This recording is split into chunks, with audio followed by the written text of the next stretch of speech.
Mga parts, kailangan mo po munang dalhin sila sa kasa kasi medyo mahina nang humatak. Nag-aalangan ako ibiyahe. Baka mamaya tumirik eh. Kaya dito lang ako, bubuntot-buntot muna ako nito sa tanker. Kinakabahan ako pagka kumanan ako eh para umovertake kasi ito naka-permis lang to sa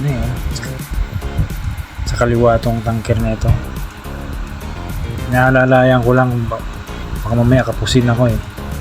Wala na talagang lakas, mahina na, kailangan na may ipacheck. Kaya dadalhin namin sa kasa ngayon. Dito kami ngayon sa Osmeña na. Saglit lang naman to, malapit lang naman. Yan o. Bigli ko lang dyan pag Wanson na kami. Yan. Ito. Pag Wanson na kami na ito. Madali na namin sa Toyota Otis. Otis kasi to kinuha. Kinakabahan na ako mga mamaya tumirik bigla eh. Ulan ng lakas.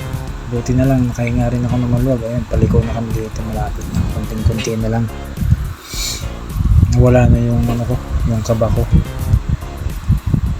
Yan. Nakakarating din. Ayan na, konting-konti na lang makakarating din.